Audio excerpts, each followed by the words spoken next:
जय हिंद, नमस्कार। मैं अमर ज़ैदी स्वागत करती हूँ आप सबका एक बार फिर से हमारे आज के कार्यक्रम में और एक बार फिर से हमारे साथ मौजूद हैं आदित्य सत्संगी जी। उनसे हम कुछ छोटे-छोटे जी, सवालों के जवाब तलाशने की कोशिश करेंगे और आदित्य जी की आप किताबें और उनका यूट्यूब चैनल सेथोलॉजी देख सकते हैं। काफ़ी इंटरेस्टिंग एनालिसिस वो प्रेज़ेंट करते हैं। आदित्य जी, बहुत स्वागत है आपका। जय हिंद, नमस्कार।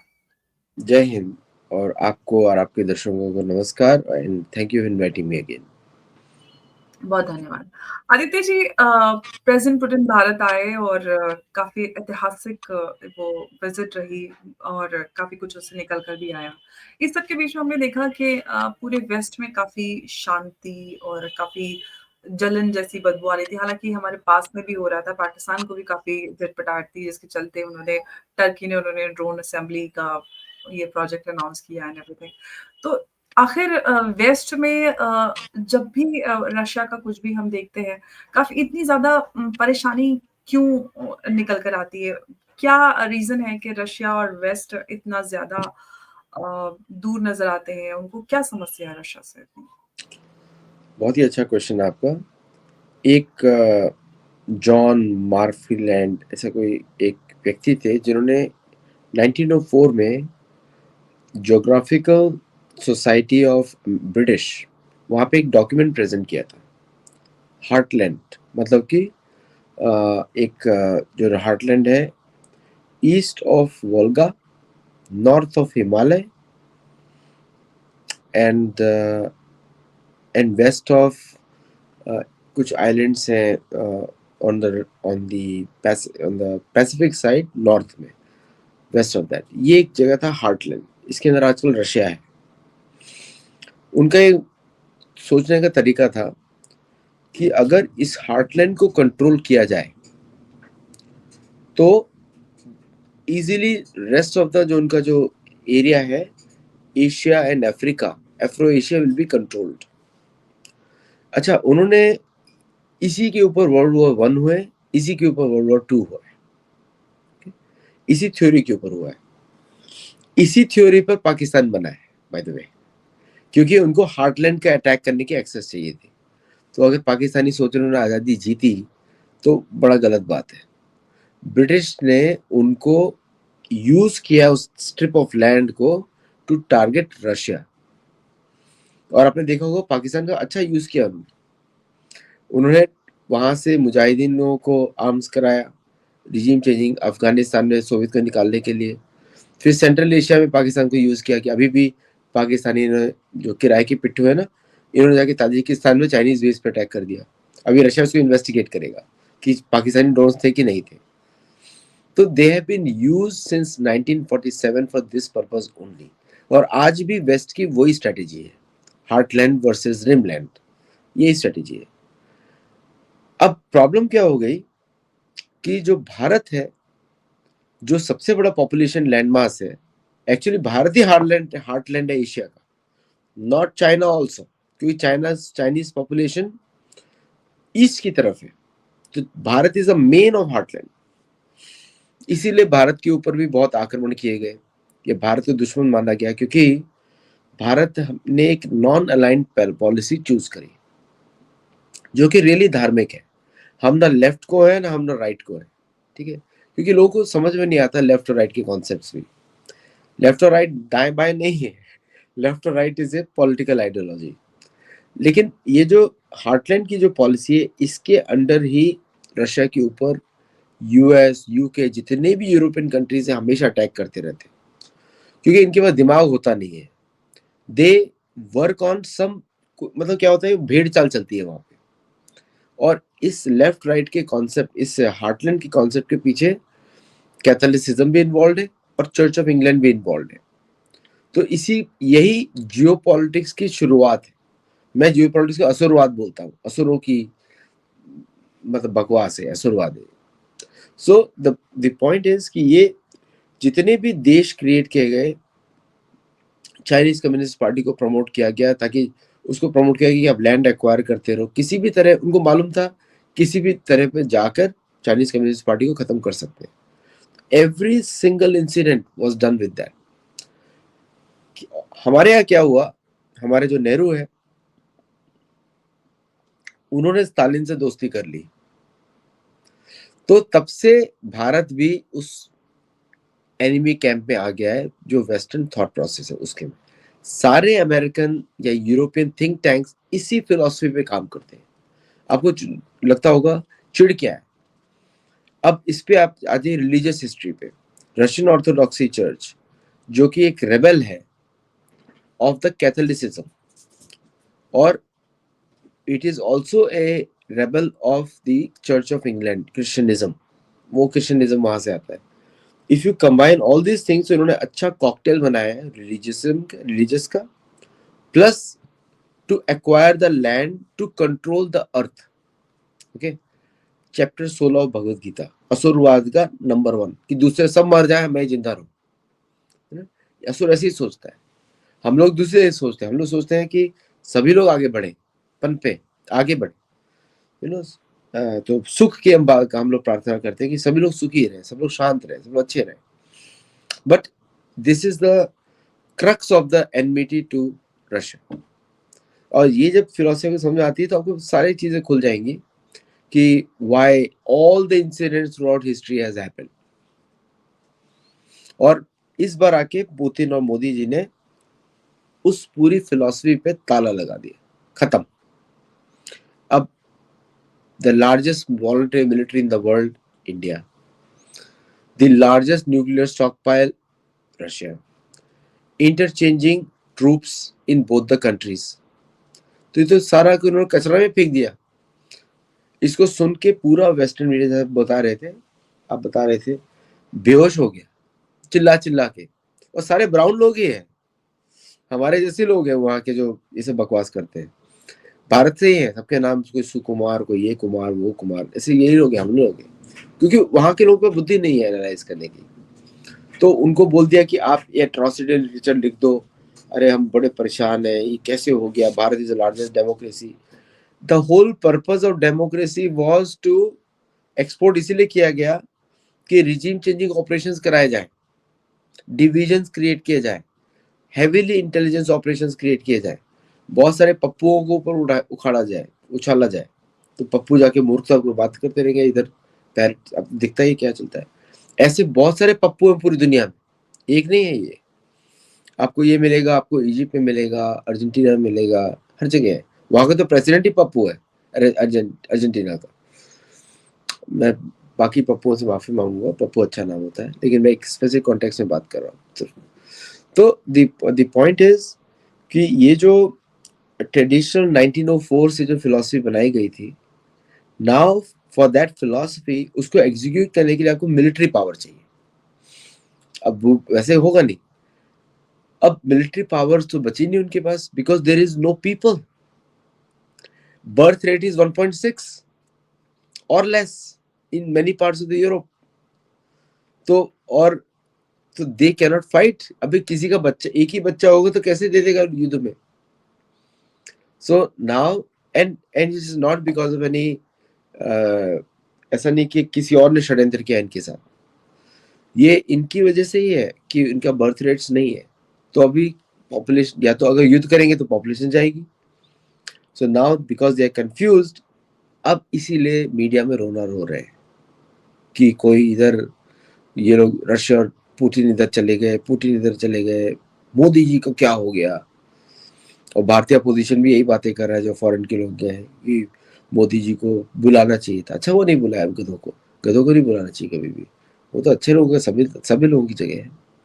बट द पॉइंट इज कि ये दिस इज द बैकग्राउंड। इसको अगर लोग समझ जाएंगे तो समझ में आ जाएगा पूरा फिलॉसफी। अब आदित्य जी, जिस तरह से प्रेज़िडेंट पुतिन भारत आए और हालाँकि कई सारे एक्सपर्ट्स बोलते हैं कि इनफैक्ट जो नज़र भी आ रहा है कि आरआईसी जो ब्लॉक है वो मज़बूत हो रहा है और यूएस की पॉलिसी के चलते और ज़्यादा ये प्रोसेस फास्टन हुआ। लेकिन कई सारे एक्सपर्ट्स ये भी कहते हैं कि फ्यूचर में ऐसा भी हो सकता है कि अमेरिका और रशिया और इंडिया भी साथ आएँ। तो जो आपने बैकग्राउंड बताया, उस सब के चलते क्या ये पॉसिबल है? बहुत ही अच्छा क्वेश्चन है एक्चुअली। पॉसिबल है। The reason is Trump is rejecting Europe. देखिए सेटलर्स जो आए थे अमेरिका में, जिन्होंने कॉलोनाइज किया, ये चर्च ऑफ इंग्लैंड को रिजेक्ट करके ही आए थे। ओके, तो और Monroe doctrine, John Monroe America के 5th प्रेसिडेंट है, जिसमें अभी पीट हेग्सेथ का आज ही स्टेटमेंट है कि we Monroe doctrine is in effect, मतलब America will only focus in western hemisphere, क्योंकि पैसा ही नहीं है, कहाँ जाएंगे। तो slowly you will see the bases started closing down all over the world. Indian ocean region चला जाएगा भारत को। मलय मलय सागर बोलते हैं हम संस्कृत में, उसको आप लोग साउथ चाइना सी बोलते हैं। South China sea will go to China, और मिडिल ईस्ट का portion will be shared between China, India and Russia, और Israel will be the central power over there, जो भारत के साथ ज्यादा अलाइंड है। आपने देखा होगा कि Israel is also trying to disconnect from USA in a strong way. तो अब ट्रूली मल्टीपोलर वर्ल्ड आपको दिख रहा है। 5 regions, Africa 1 region, second is Western North America, South America another region, Europe 3rd region, जहाँ पे most probably UK और Germany will collaborate। ये दो, एक्चुअली यूरोप की सबसे बड़ी इकोनॉमी तो रशिया है अगर देखा जाए तो, but Germany and UK will collaborate. और एशिया में अगर आप देखें it will be division, Russia, China, India. Central Asia में, central Asia will be purely Russia और चाइना उस तरफ। Indian ocean region means east coast of Africa, Australia, New Zealand and may be Malaysia, Indonesia will be under Indian navy. Singapore तो already agree कर गया है। So now you will see ये 5 reason emerge करते हुए, और इन्हीं 5 में से परमानेंट रिप्रेजेंटेटिव बनेंगे। I think supreme the Security Council, UN Security Council will also change, और शायद मोदी जी के काल में ही भारत परमानेंट मेंबर बन जाए यूएन सिक्योरिटी काउंसिल का। बिकॉज अगर ये मॉडल बन गया, then France will drop off, Germany may be included, may not be included, but वहां से एक कंट्री है यूके, यूएसए हो गया, एंड वहां से रशिया, इंडिया एंड चाइना, बस ये कंट्रीज होंगी। और ब्राजील का नंबर नहीं आने वाला, because Monroe doctrine is in effect. तो साउथ अमेरिकन की अब हैप्पी बर्थडे शुरू हो गया उन सबका। तो this is the change in the world तो ऑर्डर। ये जो न्यू वर्ल्ड जो जो changing world order, global new world order की बात होती है, तो ये कह सकते हैं कि चर्निंग ऑलरेडी स्टार्ट हो चुकी है, हम ये कह सकते हैं यहाँ से। अनाउंस हो गया, यूएसए अनाउंस हो गया, न्यू ऑलरेडी हो गया वो announce. It is US is the मतलब उन्होंने बोल ही दिया Monroe doctrine is in effect. US will pertain to the western hemisphere. बोलते हैं वेस्टर्न हेमिस्फीयर है, लेकिन अलास्का तो हमेशा रशिया के टारगेट पे रहेगा। तो but the US will fight only this area. अब उसको 11 एयरक्राफ्ट खरीदने की जरूरत नहीं, अब वो 3 रखेगा सर, एक वेस्ट कोस्ट के लिए, एक ईस्ट कोस्ट के लिए और एक स्पेयर में, बस 3 की जरूरत होगी। एंड थ्रू अलायंसेस अमेरिका के गेम्स आप सोचेंगे खत्म हो जाएंगे, नहीं होंगे, वो इंटरफेयर करता रहेगा। बिकॉज उसने they have taken a in the new policy they have said they will not let any other power become more powerful than them in the future also, ये भी उन्होंने बोला है। तो that is questionable। अभी बोल तो आप कुछ भी सकते हैं कि मैं चौधरी हूँ, मैं सम्राट हूँ, कुछ भी बोल सकते हो। तो लेकिन ये जो चेंजिंग वर्ल्ड ऑर्डर है, इसमें भारत को हम कहाँ पे पाते हैं? What is Indian ocean region पूरा, from Suez Canal to Malacca Strait and south to Australia and also to the Antarctica का बॉर्डर वहां तक। सो आई थिंक अगर भारत नेगोशिएट करे, so there is one military base in the southern Indian Ocean of France, Bharat should take over that. हमारे वेदों पुराणों में उसका रेफरेंस है, इसलिए मैं बोल रहा हूँ कि Bharat should take over. Macron के साथ बात करें, भाई राफेल ले रहे हैं तेरे से, अब वो एंड मेरे को दे दो, तो India will have a very deep southern ocean पे भी बेस हो जाएगा। और तो डिएगो ये गार्सिया तो मॉरिशस की तरफ जा रहा है। मैं तो बोल रहा हूँ चागोस आर्चिपेलागो है which India should take claim. वो सारे देसी लोग हैं, रामायण में उसका नाम है, तो that place must belong to India. Diego Garcia की बात कर रहे हैं। जी, जी, जी। और जी, लेकिन आदित्य जी, आपको लग रहा है कि इतना एक्सपेंशन हो पाएगा भारत इस तरह से और इस पॉलिसी पे काम करेगा आगे? Absolutely, we are adding one ship every 40 days. Bharat is adding one ship every 40 days, 200 ship navy. हमारे लिए तो केक वॉक है. It's a cake walk for India. Even now. अभी आप देखिए इंडिया का सैटेलाइट लॉन्च हुआ GSAT-7R और that is a cake walk for India. और Indian Navy is very well equipped to do that. In fact, Indian Ocean region में पाकिस्तानी तो हवा में बात करते हैं, इनका तो just ignore them. They have no chance. मतलब बोलते हैं ना कि अब आपका पैर ही टूटा हुआ तो चलोगे कैसे? तो पाकिस्तान का टूटा ही नहीं है ही नहीं. तो एक ही टांग पे खड़ा हुआ है वो बस. एक वो ही चला टांग पे जाएगा. खड़ा है, लेकिन आईएमएफ उसको जिंदा रखता है। आईएमएफ फिर से उनको $1.2 बिलियन दे रहा है। IMF उसको डेली मारता है. उसको $1 बिलियन देके अब ये पता नहीं अब क्या बिका. अब सोचिए अब क्या बिका. तो डोंट ये सब फिगर्स को मत देखिए. उसको दिया हुआ कोई रिपेयर करने के लिए या कुछ, मतलब पंचर लगाते हैं ना, पंचर दिया एक पैसा मिला है उसको. चिल्लर है ये. अभी कोई और गेम खेल रहा होगा किसी के अगेंस्ट. हाँ, वो तो वो तो कुछ वक्त में पता चलेगा कि आगे की इसके पीछे की क्या कहानी है, क्योंकि पहले भी एयरक्राफ्ट मेंटेनेंस के नाम पे अमेरिका ने काफी पैसा दिया था, याद होगा आप आपको। सोचिए $1.5 बिलियन फॉर 25 करोड़ पॉपुलेशन जिसके खाने के लिए कुछ नहीं है. What does it mean?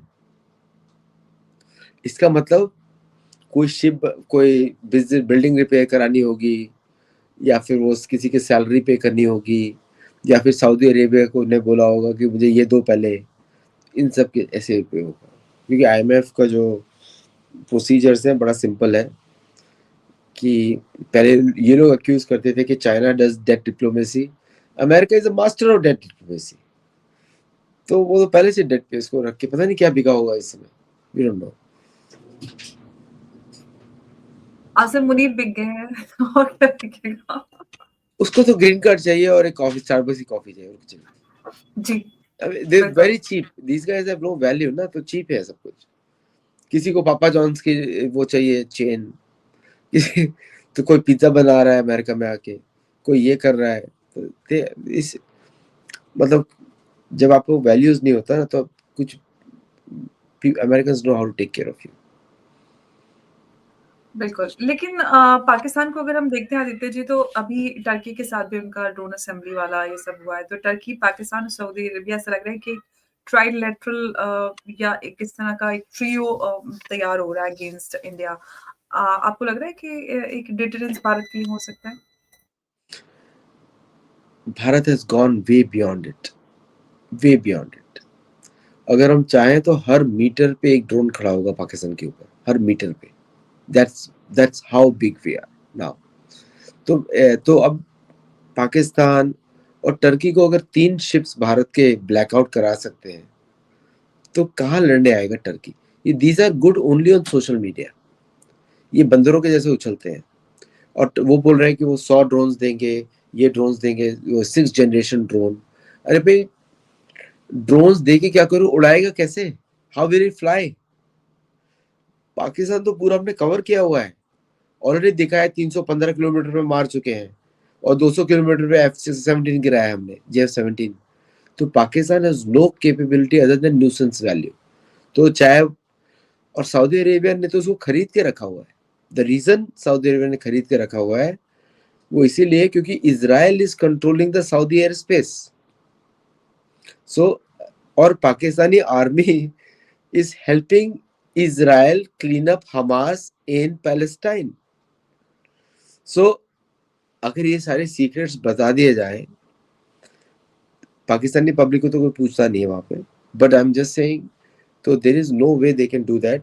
But yes, थोड़ा सा खतरा होता है कि अगर कोई व्यक्ति थोड़ा सा टेररिस्ट इंसिडेंट्स करे भारत के विरुद्ध तो भारत को तो फ्रीली एक्ट करना पड़ेगा. जब करे ठिकाव कर दो, जब करे मतलब आई एम वेरी शॉक कि दिल्ली ब्लास्ट का कुछ किया नहीं अभी तक. तो अगर किया होता तो और भी मजा आएगा. तो अभी it is going to continue. So I think उनका जो अलायंस है, I don't think so it is of any consequence. इतने ड्रास्टिक आप चेंजेस हुए हैं तो बांग्लादेश का भी कोई वैल्यू नहीं है क्योंकि बांग्लादेश कम से इंडिया. जी। यस। लेकिन पाकिस्तान से कई सारी खबरें आ रही हैं, जश्न-ए-विमेन-विंग में 5,000 भर्तियों की बात की है, इतना कुछ हो रहा है, बाबरी ब्रिगेड और कितना कुछ वहाँ पर ये सारी चीज़ें। इसमें आपको दम नज़र आ रहा है या फिर कुछ ये सिर्फ़ ये अटेंशन ग्रैबिंग प्रेशर कुकर के टेक्टिक्स? अंदर है वो लोग, प्रेशर कुकर के अंदर होते हैं तो सब कुछ पकता है, सीटी बजती है ऊपर से, तो जो भी सुनाई दे रहा है वो सीटी है। तो देयर इज़ नो, ये इंटरनल प्रॉब्लम्स है पाकिस्तान की, कि when you become very poor तो क्या होता है कि जैसे वेस्ट में क्या होगा, व्हेन पॉवर्टी कम्स सब लोग जाते हैं चर्च की तरफ। तो इसलिए आप देख रहे हैं पूरा मागा का जो प्रोपेगेंडा चल रहा है वो सब चर्च से चल रहा है। सेम लाइक पाकिस्तान, पाकिस्तान में गरीबी है तो सब मस्जिद की तरफ दौड़ रहे हैं। कोई कोई ये बोलेगा, कोई ऐसा बोलेगा, बट यू जस्ट, मिलिट्रीज ऐसे काम नहीं करती। मिलिट्रीज के डिफाइंड टारगेट्स होते हैं, तो अगर कोई उसमें गड़बड़ी करेगा तो आई एम श्योर कि भारत अपनी नई डॉक्ट्रिन में उस पर टेक केयर करेगा। तो they will not hesitate to attack a मस्जिद ऑल्सो। तो मस्जिद is not a shelter for them. तो वो, तो ये पाकिस्तान की सीटी बज रही है, इसका मतलब ये है अंदर जो भी है पाकिस्तान की बॉर्डर्स में उन सब पकने वाले हैं अच्छी तरह। सो यू विल सी कि uh, आपस में ही वो लोग लड़ेंगे, आपस में इंसाइड फूटेगा, एंड आपस में ही वो अंदर ही सब कुछ चलता रहेगा, बाहर कुछ नहीं आएगा। और बाहर कुछ आएगा तो हम लोग बैठे हैं वहां पे काम करने के लिए अपना, मतलब मैं बोल रहा हूँ भारतीय सेना तो बैठी है। हुँ। लेकिन आदित्य जी एक्सपर्ट्स और जो रिपोर्ट्स हैं उसके अगर आधार पर हम बात करें तो ये है कि भारत जो है वो टू फ्रंट वॉर के लिए फुली प्रिपेयर्ड है और जिस तरह से हमने देखा है कि रीसेंट जो स्टेटमेंट्स रहे हैं चाहे हम राजनाथ सिंह जी की बात करें या फिर हमारे सेना अध्यक्ष उससे पाकिस्तान काफी परेशान है और बौखलाहट में ये सारी चीजें हो रही हैं तो आपने जैसे दिल्ली ब्लास्ट को लेकर सवाल उठाया कि अब तक कुछ नहीं किया तो आपको लगता है कि कुछ अब की बार ऑपरेशन सिंदूर से आगे बढ़कर कुछ बड़ा हो सकता है यहाँ पे? टू द, जो भी मैंने अभी तक सुना है बड़े लोगों से, it will B last, it will B big, क्योंकि वो कंडीशन है कि यू हैव टू बिकम, जैसे क्या होता है ना, जैसे बोलते हैं कि जो क्षत्रिय है राजा होता है उसको अपनी कैपेसिटी दिखानी पड़ती है before taking on the role. तो पाकिस्तान के ऊपर भारत को पूरी फोर्स के साथ करना पड़ेगा, एवरीथिंग इंक्लूडेड। तो ये फाइनल सॉल्यूशन है, क्योंकि भारतीय परेशान हो गए 1947 के बाद से। इस कंट्री ने जितना परेशान किया हम लोगों को, आपको याद होगा उस समय बस में बैठने से पहले नीचे देखें कोई बम ना हो, नोटिस लगे रहते थे, है ना? तो वो सब हम लोगों को याद है।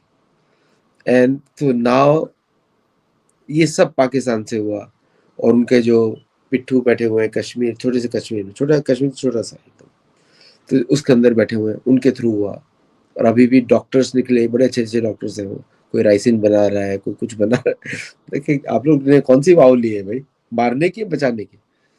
तो I think people are fed up now.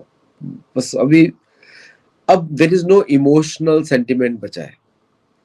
Promila, वो क्या नाम है उसका, प्रोमिला थापड़ है वो, उन लोग का ही बचा है कुछ, रोमिला रोमिला, देखिए नाम भी याद रोमिला। नहीं है अभी, इरफान हबीब, उन लोग को, उनके अलावा कोई बचा नहीं है अभी। बिकॉज ऑल द लव, जो बातें करते थे ना शांति की, अमन की आशा, जिसने जिसने अमन की भाषा आशा की बात करी, तब तब बम ब्लास्ट होता था। अमन की आशा बूम, अमन की आशा बूम, पक गए लोग। अब अमन की आशा तभी होगी जब पाकिस्तान चला जाएगा। It's a name created in 1935। वो भी वही जो पहली स्टोरी बताई थी हार्टलैंड ड्रीमलैंड वाली, उसी से जी। कनेक्टेड है। कोई कोई ऐसा मत सोचे कि हिंदू मुस्लिम के मुसलमानों को घर दे रहे हैं, कुछ नहीं। उनको मालूम है कि मुस्लिम रूलर्स इजीली डिक्टेटर बनते हैं, इजीली अपनी प्रजा के विरुद्ध काम करते हैं। कोई भी एक देश देख लीजिए, तो उनको मालूम है कि किस तरह के लोगों को लैंड देनी है। That's exactly what happened. अब भारत को रिवर्स करना पड़ेगा, क्योंकि फोर्स के थ्रू ही होगा। If Bharat has to get the supreme, जो यूएन सिक्योरिटी काउंसिल की सीट के लिए जरूरी है।